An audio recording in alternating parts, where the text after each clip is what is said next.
പ്രാർത്ഥിക്കുന്ന ഓരോ ദൈവമക്കളുടെയും ജീവിതത്തിൽ ക്ഷമിക്കുന്നൊരു ഹൃദയം വളരെ ആവശ്യമാണ്. നിങ്ങളോട് തന്നെ ചോദിച്ചാൽ നിങ്ങൾ വലിയ പ്രാർത്ഥനാ ജീവിതം നയിക്കുന്നയാളാണ്. പക്ഷെ നിങ്ങൾക്ക് മറ്റുള്ളവരോട് ക്ഷമിക്കാൻ കഴിയുന്നുണ്ടോ എന്ന് ഇന്നൊന്ന് സ്വയശോധന നടത്തും. അങ്ങനെ ഒരു സന്ദേശമാണ് ഇന്ന് പരിശുദ്ധാത്മാവ് നമുക്ക് തരുന്നത്. എഫേസ്യർക്ക് എഴുതിയ ലേഖനം 4-ാം അധ്യായത്തിന്റെ 32-ാമത്തെ വാക്യം, നിങ്ങൾ തമ്മിൽ ദയയും മനസ്സലിവും ഉള്ളവരായി ദൈവം ക്രിസ്തുവിൽ നിങ്ങളോട് ക്ഷമിച്ചതുപോലെ അന്യോന്യം ക്ഷമിപ്പീൻ. ക്രിസ്തു നമ്മളോട് ക്ഷമിച്ച പോലെ നാമും അന്യോന്യം ക്ഷമിക്കണം. വിശുദ്ധ ബൈബിൾ നമ്മൾ പഠിക്കുമ്പോൾ ക്ഷമിക്കാൻ കഴിയുന്നൊരു ഹൃദയം ഉള്ളവരാണ് ബൈബിൾ ഏറ്റവും അധികം അനുഗ്രഹിക്കപ്പെട്ടത്. ഒരു ഉത്തമ ഉദാഹരണം അബ്രഹാമിന്റെ സഹോദരപുത്രനായ ലോത്ത് അബ്രഹാമുമായി പിരിഞ്ഞു പോകേണ്ട ഒരു സാഹചര്യമുണ്ടായി. രണ്ടുപേരെയും ദൈവം അനുഗ്രഹിച്ചു. തന്നെ വിട്ട് പിരിഞ്ഞു പോയ ലോത്തിനോട് അബ്രഹാമിന് മനസ്സിനകത്ത് അല്പം പോലും വിഷമമില്ല എന്ന് നമുക്ക് ബൈബിൾ പഠിക്കാൻ കഴിയും. തന്റെ സഹോദരപുത്രനായ ലോത്ത്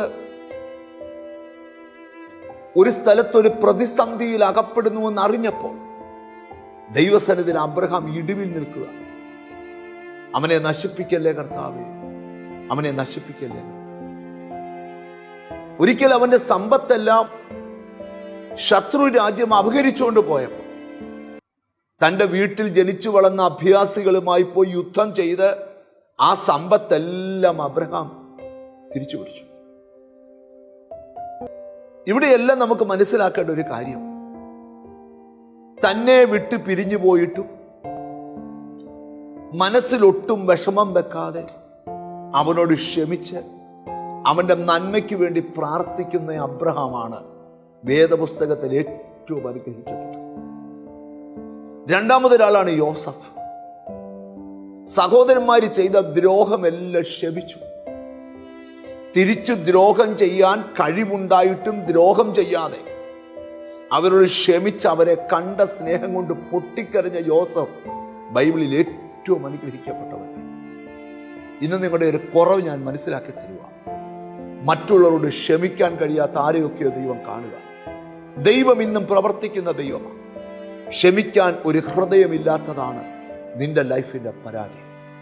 സ്നേഹിത, ഈ വചനം കേൾക്കുമ്പോൾ അല്പനേരം മനസ്സിരുത്തി ചിന്തിക്കുക, ക്ഷമിക്കാൻ തീരുമാനിക്കുക.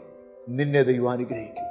ഒന്നിച്ച് കണ്ണുകളെ അടയ്ക്കാം. കാരുണ്യവാനായ ദൈവമേ, സ്വർഗസവിതാവേ, ക്ഷമിക്കുന്നൊരു ഹൃദയം ഞങ്ങൾക്ക് തരണേ കർത്താവേ.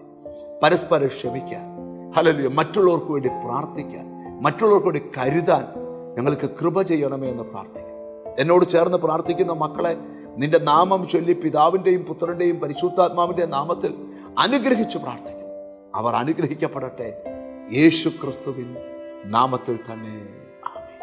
ക്ഷമിക്കാൻ തീരുമാനിക്കൂ, നിശ്ചയമായും അനുഗ്രഹിക്കപ്പെടും. God bless U.